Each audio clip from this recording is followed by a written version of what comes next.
Now, a protest by residents of Sogakope in the South Tongue district of the Volta region turned bloody Monday when stray bullets hit 3 people.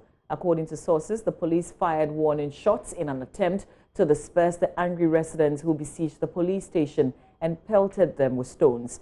A stray bullet allegedly from the gun of the district's commander, Superintendent Michael Zah, hit 3 people in the leg, arm, and back. Correspondent Fred Asari joins me with an update today. Good morning to you, Fred. What is the situation in the area? What can you tell us? Good morning, Mamavi. As we speak, the situation here is calm. Residents are going about their normal duties as they should. Yesterday, though the military were there to support the police to maintain sanity in the community, they immediately after the regional minister also left to hold. So as we speak, people are going about their duties in Sogakope and everything is calm. And Fred, how are the injured doing? Corporal Prince Dogbache, who is the PRO, said a few things to us yesterday, but we'll come to that first. Explain what we know about the injured so far. Yes, so like you actually mentioned, 3 people got injured during the scuffle. 2 were guys and then 1 lady. The lady, the information I have this morning is that she was not hit by the bullet, but then during the time of the scuffle when the warning shots were fired, she also tried escaping and then got cut in the leg. But then the 2 guys have bullet wounds, 1 in the leg and then 1 in the arm. But all 3 have been treated and discharged. They were admitted at the Komboni Hospital, but then they have been treated and discharged and then asked to come back for review this morning. One of the things I spoke to the PRO of the Volta Region Police Command was some of the concerns that the residents raised, one of which is patrols in the area. What has changed? Talking to people who live in the communities around, what are they telling you? None of you are lost somewhere along the line. Can you please repeat the question? Okay, so I'm asking for the patrol that the people were calling for in terms of the police presence. And I'm asking, what do you know in terms of what are the people telling you has changed when it comes to that? Well, nothing has changed. Like I said yesterday, it was during the protest that the military and then there was heavy police presence and military presence in town. But then as we speak, everything is normalized. The police are going about their normal duties. There are no intense police patrol in Sogakope, and then also residents are going about their normal duties. So the request that they put before the police to intensify police patrol and other things to curb the robbery incidents, I think they are now working on it to put these measures in place to ensure that going forward there are no robbery incidents and then terrorizing residents in the area. Do you know if the police made any arrests yesterday? No, no arrests has been made since the incident occurred. But then yesterday, after the protest, they went for a dissect meeting which involved the regional minister, the dissect members, and then opinion leaders in Sogakope. After the meeting, they announced that a bounty of 1,000 Ghana cedis has been laid on the head of any of the robbers that would be 10,000, I'm sure you want to say, Fred? Yes, it's 10,000 Ghana cedis.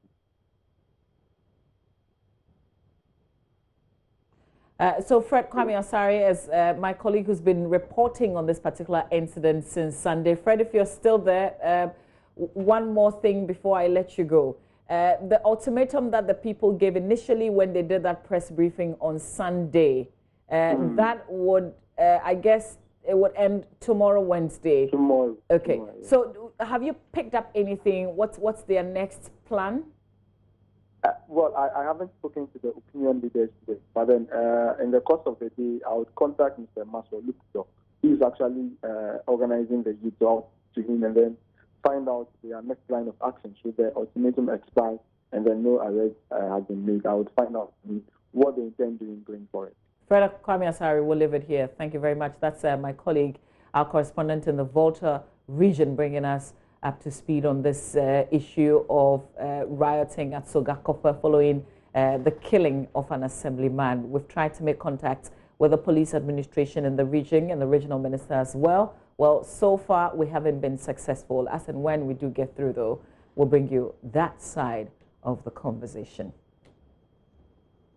Now, the Minister for Fisheries has been caught on tape encouraging illegal fishing practice. Elizabeth Afolikwe, at a function, visibly encouraged the fisher folk to continue cycle because the NPP government is not here to stop it, as she put it in that tape.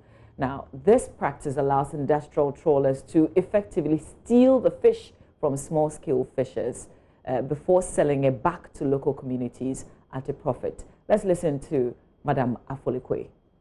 Na Mr. Wande, fisheries in Sansamno or Dorsu Bebre. Na Yabo Yahumodi, there, you better to Nina, you better to Afare Jumanu in Sansamno, na why ye. Yes, Rawan, why a cycle? There are lots of issues in the fisheries sector. We are doing our best to resolve them. There is a practice in this town called cycle. It is not the intention of the MPP to spoil the ongoing business. There are rumors that the fisheries ministry has banned cycle, but it's untrue. What the minister is saying is that the Chinese take the bigger fishes to their country and leave us with fingerlings. We deliberated on it a lot in a meeting yesterday. Now wait, no one can think it's into your show on there. Hey, I won't country get a full Ghana Industrial Trawlers Association for that. Once you are pay, no man can send it. Now, young car there won't die cycle. Yes, 1 year, now 1 year. President Akufo-Addo is ready to do a London site. He will cut salt for the site by the end of the year for work to commence. Another landing site, fishing hour. Nana, Obisa there. As to His Excellency President, why ready to operate a landing site? Or you know, Papa, His Excellency Nana Dodanko Akufo-Addo. Why you wait to my baby? Now America say, Uncle, Afine Nana Dodanko Akufo-Addo, His Excellency, Obabaha, Wabekat Salt.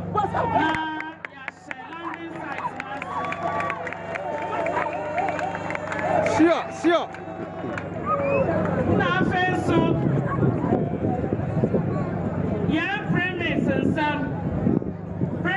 There are not enough premix for. There is an issue at Tema Oil Refinery. We are looking to resolve them soon. Tema Oil Refinery. Now,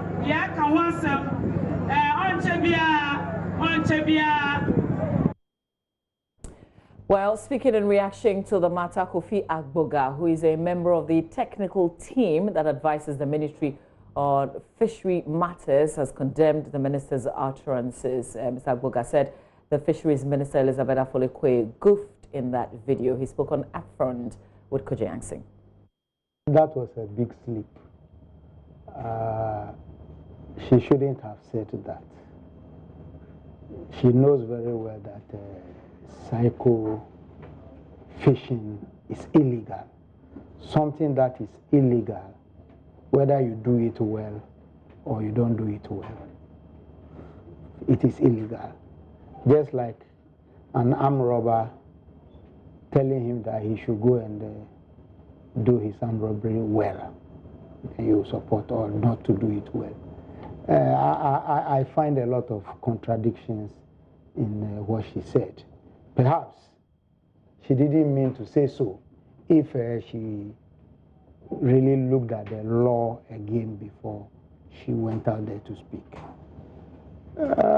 It sent out wrong signals to people in the industry.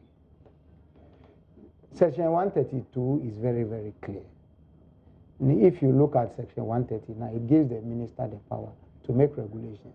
And the regulations that the minister or the ministry made outlaws cycle. But the bottom line, like you said, if you have to transship fish, it has to be authorized. There has to be a written consent from the commission to say that, yes, go ahead. And it has to be supervised. So whether they are doing it well at sea or not doing it well at sea, for me, it is illegal.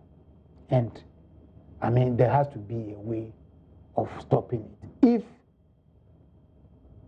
the political people don't understand what the law says very well, but perhaps they are very new in the system, we are always available to offer advice on what the position of the law relative to the fisheries. And we're closely following development in this particular area as well, as and when there is another statement from the ministry, we will share it with you here on JoyNews. And about 10 parliamentary candidate aspirants of the New Patriotic Party in the Ashanti region are set to sail through unopposed at the primaries. They are the only ones to have filed in their respective constituencies after close of nominations. In all, 121 aspirant candidates are set to undergo vetting, which commenced on Monday. NPP Regional Chairman Bernardine Tribuesiako assures of fairness in the selection of candidates. Like that, we are vetting to have the good people who can stand, because we are not vetting only for MPP people. We are vetting also to go and contest the other political parties. So therefore, it's good for us to have people who have what it takes to stand for our good party, so that it can enable us to win the 2020 both presidential and the parliamentary. Oh, yeah, my forms. Obiano, Oba, so Babe Pribiano. Yama forms. Forms to na the Mayano. Forms to no and the questions no be brand new free bar. Well, some aspirants have been speaking to JoyNews on the vetting process. So it was more of a family discussion, a family meeting, which we had. You know, the panel was a friendly panel because this is a very credible party, and anybody standing on the ticket of the party, they need to be sure that the person has the qualities and what it takes to be in the party's shoes at the constituency. So it went very well. I did a good job at the interview or at the vetting. There were a few lapses here and there, you know, but overall, I score myself 99%. Let me say the panel were very, very professional. I mean, they made us very relaxed. They read to us part of the Constitution that mandates them to do what they want to do. And then the vetting began. Basically, it was they wanted to have a better understanding of our knowledge of the constituency and what we are bringing on board to the party. So, you know, it was a very, very fruitful discussion. We spent some time still talking about partisan politics, and the New Patriotic Party says the lamentations of former President John Mahama on cocoa roads in Ghana is born out of government blocking cash flows to his cronies and family members. The former president, in his recent tour of the Ahafo region, raised some concerns about the pace of work on cocoa roads started by his government. But addressing a press conference in Sunyani, the Bono Regional Chairman of the NPP, Kwame Bafour, insists the Mahama administration awarded many road contracts without funding source and in some cases under dubious means. He says many such roads are ongoing and the government is interested in seeing to its successful completion after value for money audits. Bono Regional Correspondent Precious Semovo has more. With the support of the Bono regional executives of the New Patriotic Party, Chairman Kwame Bafour said it is imperative for political engagement to be devoid of scoring cheap political points through falsehood and fabricated claims. He said, unfortunately, former President John Mahama has been doing the exact opposite on his tour of some cocoa roads in the regions. Addressing a press conference in Sunyani, Kwame Bafour said the suspension of some cocoa roads was to ensure value for money. It is improper for any government or head of a state institution to submit to contract on behalf of Ghanaians without proper cost assessment and the provisioning of a means to funding to pay for the project. Yet, this is exactly what the Mahama government did. Cocoa roads contracts were awarded to the tune of over 5.1 billion Ghana cedis, when available funds for the payment of the contract was only 1.7 billion Ghana cedis. So far in the present 20 2019 and 2020 season. The figure stands as 123,639 Ghana cedis. This brings the total amount paid by this government for cocoa road contractors issued by the previous government to well over 1 billion Ghana cedis. Let no one be deceived by the claim of former President John Dramani Mahama and the NDC communicators that the present government stopped absolutely all cocoa road projects started by the previous government. This is another blatant falsehood. The suspension which was imposed was not a blanket suspension on all contracts. As such, several roads at different stages of construction were allowed to continue until completion in 2017 and thereafter. Describing the former president as trafficker of misinformation, Kwame Bafo appealed to chiefs and the general public not to allow themselves to be used as a conduit to carry on truth. The lamentation of the former president, aka government official one, are not as a result of the selfless desire to see the right thing done. They are instead the lamentation of man whose schemes, which were to ensure large cash flow to friends, family and cronies, have been frustrated by the Nana Addo government. Regrettably, we do not expect lamentation of the former president to cease as he tours the country. We have no hope that he will refrain from this misinformation campaign, and so we address our appeal to the chiefs and people of Ghana not to join the former president so they will not be swayed by political gimmickry. For JoyNews, Precious Semevo. Now, drivers and passengers at the Techima and Tamale station are calling on authorities to fix or replace broken down road signs along the Techima and Kintampo Road in order to reduce the number of accidents recorded on that stretch. JoyNews' correspondent Anas Sabit has been interacting with some drivers as part of our Arrive Alive campaign. Over the years, the rate of accidents recorded on the Techima and Tamale stretch has been on the rise. This morning we are here at the Techima and Tamale station, where a lot of these vehicles that use the Techima and Kintampo Tamale Road start their journey from. Our mission this morning is simple. As part of our Arrive Alive campaign, we're here to inquire from drivers as well as passengers what in their views the contributing factors to the number of accidents being recorded. Are there suggestions on what they think should be done by authorities to reduce the number of accidents that are being recorded on this stretch on weekly and then monthly basis? Issa Seidu has been driving on this stretch for the past 10 years. He tells me the absence of road signs coupled with potholes are the major causes of accidents over the years.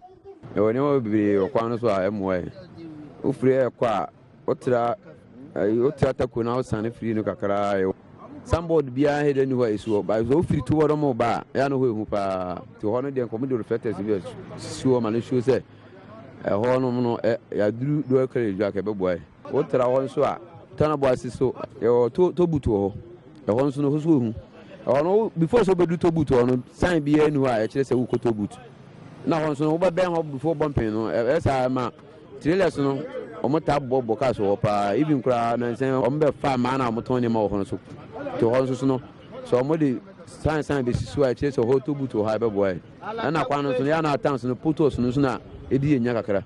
They be almost a dog for you, but so here as it is, yeah, my movie I put us. For Mr. Ali Fuseni, who is in charge of this station, a towing vehicle, an ambulance unit, and a fire tender needs to be stationed along the stretch to respond to emergency cases. Medium in Susu Mukurano, if we say, Senka Abambi Timaboa or Senka Bibi to say ambulance and a fire service car and a towing car.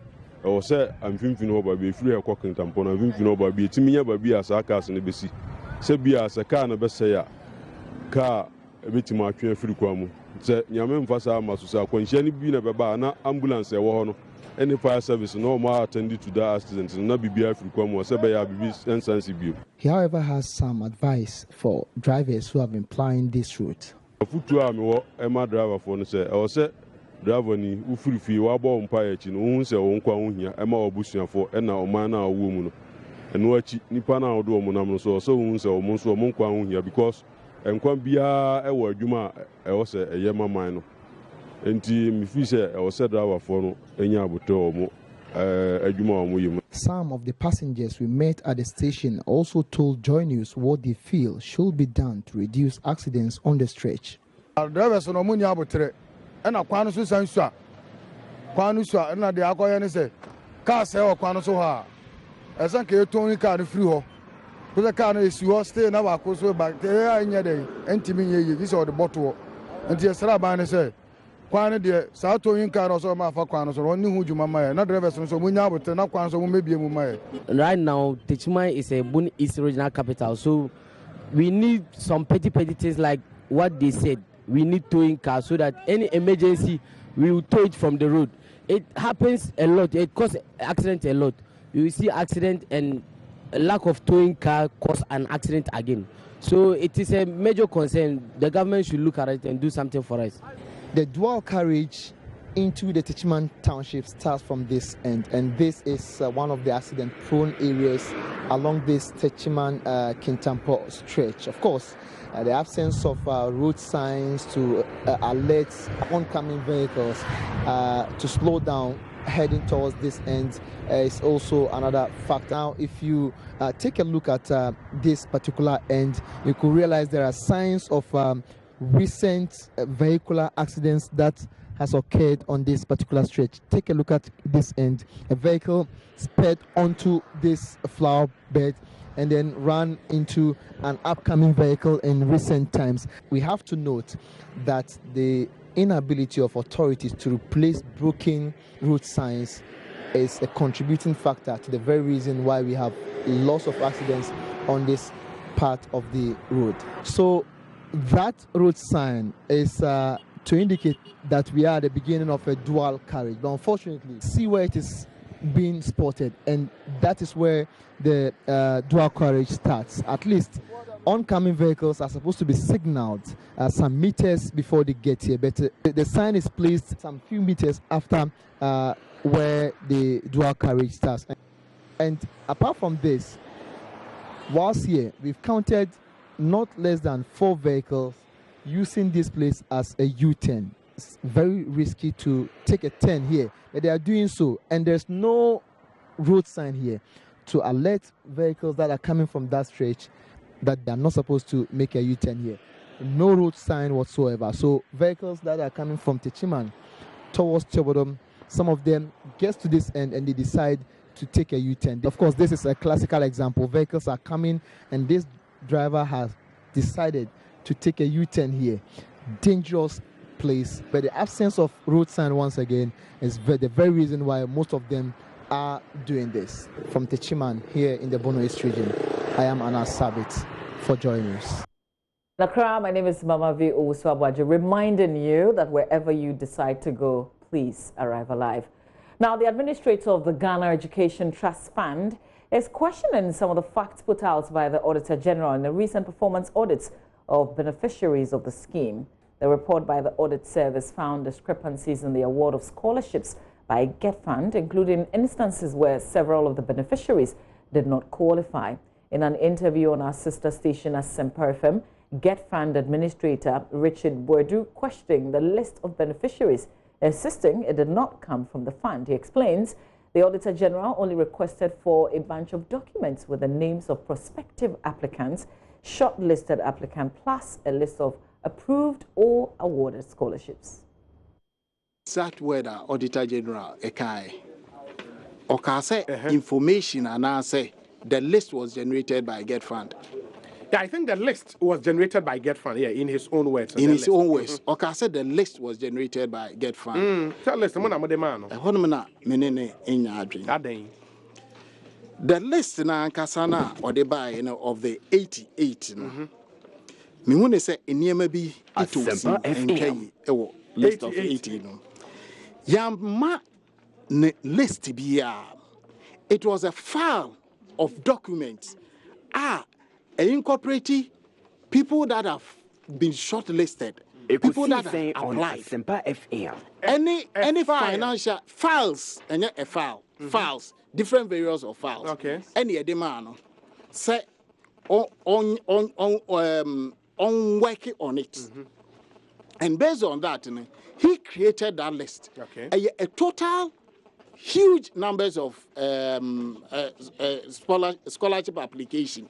And on no pay 88. That is what they requested. Into the whole document now. Into a be shortlisted. Some will be classified as shortlisted. Some will be classified as awarded. Some will be classified as approved. Awarded is a yatro letter. Offer letter. And say jinako. Approval no. When I committee ni dia mami na me ma approve na ma forward it to me deputy no the scholarship section no one about award letter the amount. 88 we find out that 12 there is no financial obligation towards them. 12 in the 88. Omanko school. But it was part of the list. Auditor General. Part of the list. The list. Yeah, it was part of the files. The documents. Because they had applied. But Sankomi due diligence. Komba said there was no financial implication. Yen committee financially to them. Well, that's the administrator of the GET Fund there questioning the due diligence done by the Auditor General in his recent audit report. Well, he also revealed that the fund is yet to receive a copy of the audit report, even though it commissioned it and expended some 350,000 Ghana cedis on it. Audit service said, Sika on the bay audit, finance for in releases, Sika in my but that I didn't so here into almost robber say, Yamo Musika. Okay. No more frank audit. No. Me call me minister ho. Me can no say. Asem no waka waba be chance I didn't win ya. Into adenti and a wutrim transo.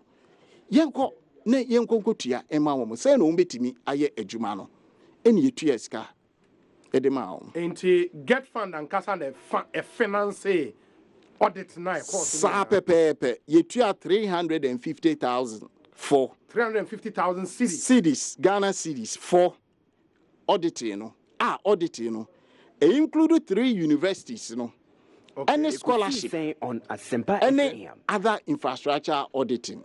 Okay, and so far report now about Tobiano the aspect on the scholarship. Me patcho besine the 3 universities any others in there 3 years are you Yansanka bibia Yansanka report Yansanka report ni bia munim so ma wie and a report amon fama man say munim dia kosi scholarship no and omudi kan e dey buy but till date yente eno ho asem bia the other ones na kan monte yente wo hwe.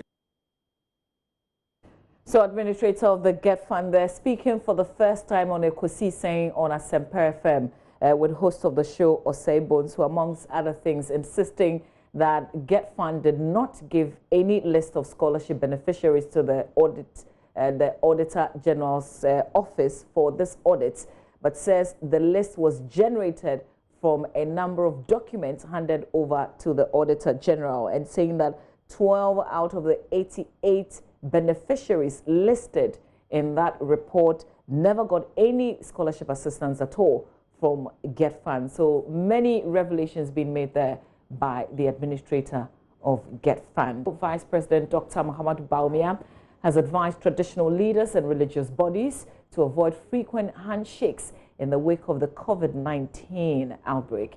He said Ghana cannot be oblivious of the reality, hence have put up several educational materials to prevent infections. Here's Maxwell Kudakos report. Dr. Mahmoud Baumia hinted the infection is likely spread through contact. He advised traditional leaders, religious authorities, and all Ghanaians to rethink how they shake hands with each other in private and in public. The virus, which started in parts of China and killed hundreds of people, have spread to Europe and United States, leaving the continent in fear. Speaking at the centenary anniversary of the Presbyterian cluster of schools in Suhum, Dr. Mahmoud Baumia encouraged Ghanaians to adhere to preventive measures and stay safe. He hinted the Ministry of Health is already working hard to detect and curtail suspected cases of coronavirus within the boundaries of Ghana. Handshake is a culture within the Ghanaian community which is mostly cherished by indigenes. Meanwhile, the virus, according to experts, is spread widely through contact. And this infection is largely spread through contact, and so many countries are taking measures. In Ghana, we cannot be oblivious. So far, government is taking measures, and the Ministry of Health has announced various measures that have been put in place to try to deal with this, should we have to deal with it in Ghana. I think we need to really up our game across the length and breadth of this country. But we will require a lot of changes in the way we do things in Ghana and across Africa. And so we have to be very, very careful. Nananom and our traditional leaders, we will have to maybe start thinking of even how frequently we shake hands with each other across the country, because it is a risk that we have to be conscious of. It is difficult to change that attitude, but I think that we all have to put our heads together and start thinking of changing some of these things that we have that are almost second nature. He described the virus as very deadly and mentioned some preventive measures Ghanaians have to take before the virus hit them hard in the face. This is a very deadly virus, and we have to make sure that we take all the preventative measures as have been announced by the Ministry of Health, but we need more education all across the country and more vigilance. So let us take this virus very seriously. Let us wash our hands very regularly.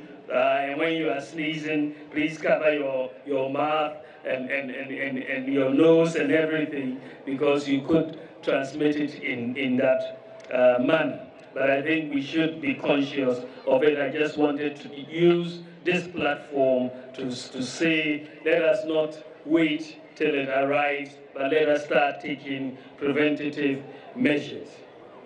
Maxwell Kodako report from Suhum. Well, we know the World Health Organization says the world has entered into an uncharted territory with this coronavirus, already killing over 3,000 people and over 90,000 persons infected. So please take the tips seriously and protect yourself. Coming up is business. The island of Malta is exploring business opportunities in Ghana's aviation sector. Emmanuel Abuajebiafe brings us details of this and others in business. Hello, good morning to you. Welcome to Business. There are ongoing discussions between the government of Malta and Ghana's Aviation Ministry and the Ghana Investment Promotion Center for Malta to explore business opportunities in the vibrant airline business in Ghana. Chief Executive of the Ghana Investment Promotion Center, Yofi Grant, says the discussions will present an opportunity for Malta to introduce a direct flight to Ghana as well as other air haulage activities to facilitate businesses of both countries with easy accessibility. Yofi Grant made the disclosure to Joy Business after he signed bilateral business agreements with Malta at the ongoing Ghana-Malta Business Forum in Accra. The decision to enter Ghana's aviation industry is part of Malta's efforts at opening up key sectors of its economy to the world. Per the ongoing discussions, Malta will be given the opportunity to venture into airline operations, logistics and transportation in the country's aviation space due to Ghana's strategic business climate in the sub-Saharan Africa region. According to Yofi Grant, both countries will benefit from the deal if it finally goes through. To clearly understand what the business opportunity is, then of course what the regulatory frameworks will be, whether it's a fifth rights airspace rights or whether it's actually a flight that comes to Accra directly and then from Accra goes into the sub-region or uses Accra as a transit point. and either ways, whether we can actually have flights go to Malta as a transit point into Europe. So all that is there. But also in terms of business, the fact that Malta has opened its first sub-Saharan African embassy or high commission in Accra also tells that they are serious about opening up opportunities. So issues like visa, etc., can be issued by the Maltese embassy here. On his part, Minister of Economy, Investment and Small Businesses of Malta, Silvio Shembri, believes that Ghana stands out among African countries, hence the decision to use Ghana in entering the African markets. Well, again, this is another common thing we have in common. We are both regional hubs in our respective areas. Malta in North Africa and Europe, especially Southern Europe, Ghana in West Africa. Again, we both need each other. It's a win-win situation here. We can help each other. There's also complementarity at the sectoral level. In many industry sectors, we are non-competing. We actually can help each other. And there are very few countries in which we have this situation. We can help each other. The occasion was used to sign 5 agreements between selected agencies in Ghana and Malta. Now, despite the huge potential in agric, experts say Africa is yet to take full advantage. The development, according to the country director of Food and Agriculture Organization, Abebe Haley Gabriel, is due to challenges including poor agric financing and non-tariff barriers. In the following report, Charles Aiti takes a look at how industry players are re-strategizing to reap the full benefits of the sector. Recent trends in Africa provide significant opportunities for private sector-led growth that can stimulate investment and drive rural and agricultural transformation in African countries.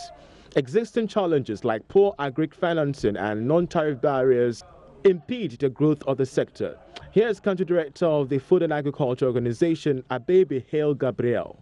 Private investment into the agriculture sector is very important, and so we have created this platform for the agribusiness actors to come together and consult and articulate the key messages on the basis of which they want to interact with the honorable ministers during the conference. Deputy Chair Minister Carlos Ahinkra believes the advent of the African Continental Free Trade Agreement area will propel growth in the agric sector.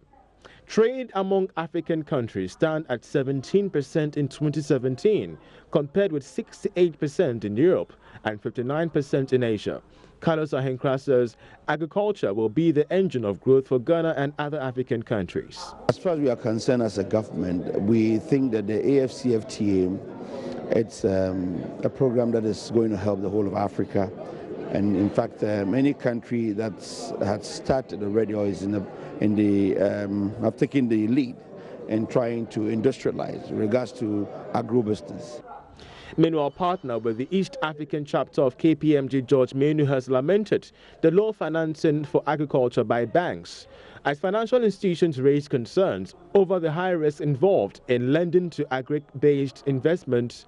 George Menu called on government to explore ways of sharing risks. What we need to do is to find other ways of ensuring that the funding flows. So, for example, if the banks see risk, then there are instruments you can use to de-risk those investments. The Food and Agriculture Organization is a specialized agency of the United Nations that leads international efforts to defeat hunger. To this end, the leadership dialogue will see stakeholders come out with recommendations on sustainable agriculture investments. And that's business for now. There'll be more business at midday. My name is Emmanuel Ampuaji. We have a good morning.